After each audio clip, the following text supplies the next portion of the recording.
Hello students, कैसे हैं आप सब। तो बेटा आज की इस वीडियो में हम बहुत कॉमन लेकिन इंपॉर्टेंट टॉपिक को डिस्कस करने वाले हैं। वो है पत्र लेखन। परीक्षा में मुख्य रूप से पूछा जाता है और इसका वेटेज रहता है 5 मार्क्स का। और यदि इस पत्र को प्रॉपर फॉर्मेट में अगर आप लिखते हैं भाषाई शुद्धता के साथ, तो आप इसमें 5 में से 5 मार्क्स गेन कर सकते हैं। तो बेटा शुरू करते हैं हम आज पत्र लेखन किस प्रकार आप लिखें। तो बेटा पत्र जो होते हैं,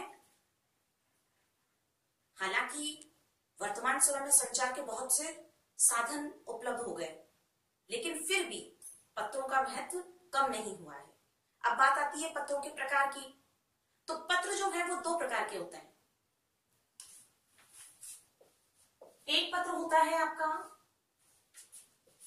अनौपचारिक पत्र और एक पत्र होता है औपचारिक।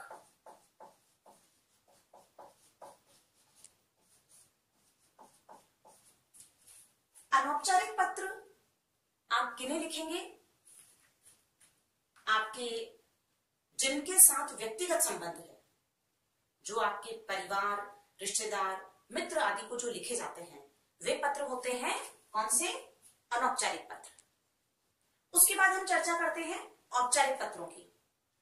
औपचारिक पत्र आप उन्हें लिखेंगे जिनके साथ आपका कोई व्यक्तिगत संबंध नहीं है। Formal letter. और फॉर्मल लेटर किन्हें लिखे जाएंगे? किसी भी विभाग, कार्यालय आदि के कर्मचारी को, अपने विद्यालय के प्रधानाचार्य जी को। तो आज हम जिस मुख्य रूप से चर्चा कर रहे हैं इस वीडियो में, वो है औपचारिक पत्र के प्रारूप की, कि औपचारिक पत्र किस प्रकार लिखा जाना चाहिए। औपचारिक पत्रों में संपादकीय पत्र, विद्यालय के प्रधानाचार्य जी को भेजे जाने वाला प्रार्थना पत्र, इसके साथ साथ आवेदन पत्र, शिकायती पत्र, ये जो पत्र है वो मुख्य रूप से औपचारिक पत्रों में शामिल किए जाते हैं। तो बढ़ते हैं बेटा इस औपचारिक पत्र के प्रारूप की ओर, कि पत्र आप किस प्रकार लिखेंगे। तो सबसे पहले आप इसके फॉर्मेट को समझिए। सबसे पहले पत्र जब आप शुरू करते हैं तो वहां आपको क्या करना होता है? पत्र को भेजने वाले का पता, यानी कि आप जो पत्र भेज रहे हैं उस पत्र भेजने वाले का पता आपको लिखना है। अब इसमें आप एक कॉमन एड्रेस अपना माइंड सेट कर लीजिए कि आप एक विद्यार्थी हैं और परीक्षा हॉल से, परीक्षा भवन से आप पत्र लिख रहे हैं, और इसीलिए आपको एक कॉमन एड्रेस माइंड सेट करते हुए याद रख लेना है कि आप लिखेंगे परीक्षा भवन, कैथेड्रल विद्यालय और यरले नगर। ये हुआ आपका स्वयं का पता, पत्र भेजने वाले का पता। उसके बाद आपको 1 लाइन स्किप करनी है, यानी 1 लाइन आपको छोड़ देनी है। और उसके बाद फिर आता है आपका दिनांक। अब दिनांक में आप कोई भी फॉर्मेट लिख सकते हैं। चाहे तो आप इस तरीके से दिनांक लिखेंगे, जिसमें दिनांक लिखने के बाद वर्ष, या फिर आप लिख सकते हैं इस तरीके से भी, इस फॉर्मेट में भी आप दिनांक लिख सकते हैं। दिनांक लिखने के बाद अगेन आपको 1 लाइन स्किप करनी है, और उसके बाद फिर आता है पाने वाले का पता। अब बेटा जब पाने वाले का पता है, वह आपको उस क्वेश्चन पेपर में गिवन होता है। आपसे कहा जाएगा कि आप संपादकीय लिखिए, शिकायतें लिखिए, उस विभाग को लिखिए, उस कर्मचारी को लिखिए। तो वहां से आप क्या उठाएंगे? पाने वाले का पता। पाने वाले का पता लिखते समय सबसे पहले आपको उस पद नाम को लिखना है, यानी आप जिसे पत्र भेज रहे हैं सबसे पहले आप उसे एड्रेस करेंगे। उसको एड्रेस करने के बाद फिर आप उस कार्यालय को एड्रेस करेंगे जहां आप पत्र भेज रहे हैं, यानी पद नाम के बाद उस कार्यालय को आपको एड्रेस करना है। और उसके बाद जिस शहर से आप पत्र भेज रहे हैं उस शहर का नाम, जिले का नाम, और यदि किसी आप कार्यालय में भेज रहे हैं तो वहां पर आप पिन कोड के साथ भी इस पत्र को भेज सकते हैं। तो बेटा ये जो पाने वाले का एड्रेस है वहां आपको क्या क्या चीज ध्यान रखनी है। सबसे पहले आप संबोधित करेंगे किसे, उस पद नाम को जिसे आप पत्र भेज रहे हैं।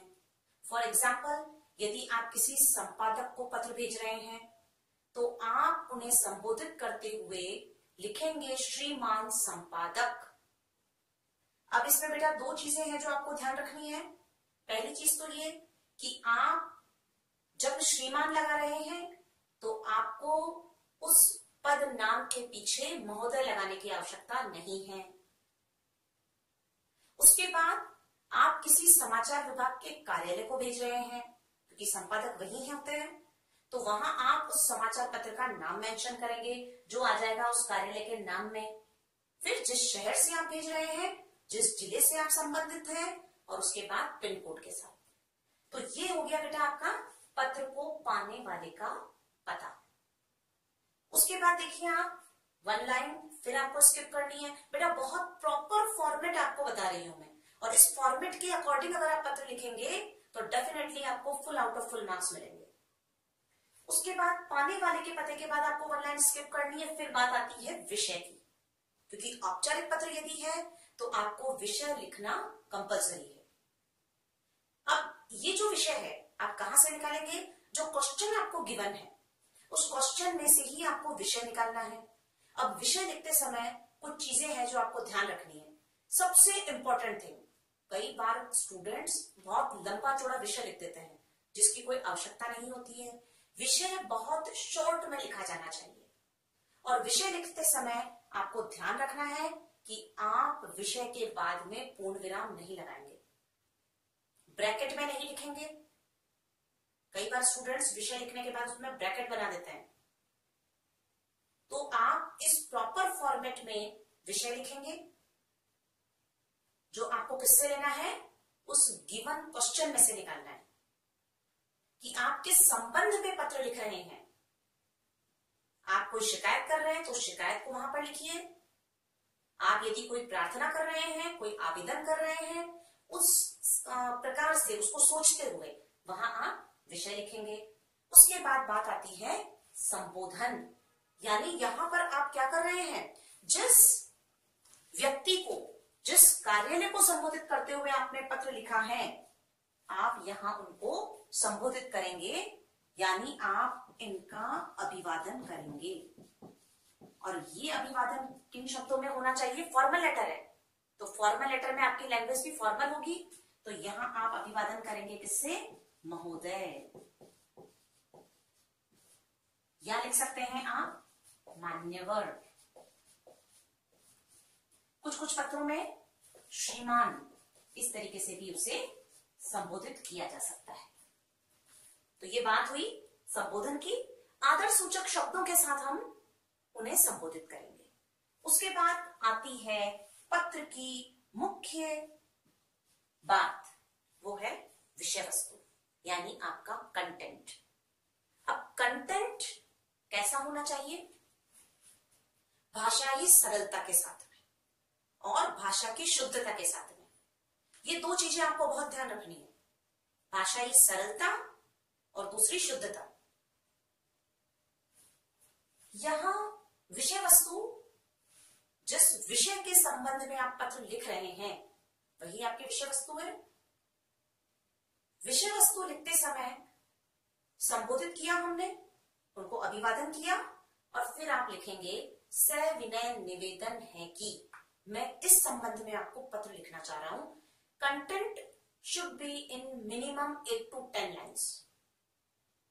मतलब ऐसा नहीं है कि आपने 2 लाइनों में या 3 लाइनों में कंटेंट लिखा और पूरा हो गया। आप अपनी बात को बहुत अच्छे से उस सामने वाले व्यक्ति को, उस विभाग या कार्यालय के उस प्रतिनिधि को आप समझा पाए, इस चीज को ध्यान में रखते हुए आपको विषय वस्तु का चयन करना है। विषय वस्तु आपको लिखनी है। विषय वस्तु के पूरे होने के बाद फॉर्मल लेटर में आपको क्या लिखना होता है, धन्यवाद। आप उन्हें अपनी उस पूरी बात को पढ़ने के लिए और समझने के लिए धन्यवाद प्रेषित करेंगे। और धन्यवाद के बाद फिर आता है जब आप अपना स्वयं का परिचय देंगे। तो वो कौन है आप? भवदीय, प्रार्थी। विद्यालय में लिख रहे हैं तो आज्ञाकारी या आज्ञाकारिणी। इस प्रकार से आप क्या करेंगे? अपने स्वयं के बारे में आप लिखेंगे। और जब पत्र की समाप्ति हो रही है तो वहां आप लिखेंगे अंत में स्वयं का नाम। अब बेटा स्वयं का नाम लिखने में आपको कौन कौन सी चीज ध्यान रखनी है? आप स्वयं का नाम नहीं लिखेंगे, आप एक इमेजिनरी नाम लिखेंगे, यानी कल्पना के आधार पर। वो नाम हो सकता है जैसे बस। हाँ, यदि क्वेश्चन पेपर में आपको कोई नेम गिवन है, फॉर एग्जाम्पल आपसे कह दिया जाए कि आप स्वयं अरुण गुप्ता मालवीय नगर जयपुर के निवासी हैं और आप किसी प्रतिष्ठित समाचार पत्र के संपादक को पत्र लिखिए, तो वहां आपको ऑलरेडी नेम गिवन है, वहां आप एबसे नहीं लिखेंगे। तो बेटा ये आपका प्रॉपर फॉर्मेट था। 5 मार्क्स के इस पत्र लेखन में हर एक चीज के अलग अलग मार्क्स आपके डिवाइडेड होते हैं। तो बहुत लिमिटेड टाइम में हम एक बार इसको फिर से देख लेते हैं। सबसे पहले पत्र भेजने वाले का पता, उसके बाद आती है दिनांक, दिनांक के बाद पत्र पाने वाले का पता, उसके बाद लिखेंगे आप विषय, विषय के बाद आप उन्हें संबोधित करेंगे, जिसमें अभिवादन स्वरूप आप क्या लिखेंगे? महोदय, मान्यवर, श्रीमान आदि शब्दों का प्रयोग करेंगे। फिर आपका कंटेंट यानी विषय वस्तु, फिर आप धन्यवाद लिखेंगे और उसके बाद आप लिखेंगे भवदीय, प्रार्थी और फिर स्वयं का नाम। तो बेटा आज के इस वीडियो में इतना ही। जल्द मिलते हैं अनौपचारिक पत्रों के फॉर्मेट के साथ। तब तक के लिए गुड बाय।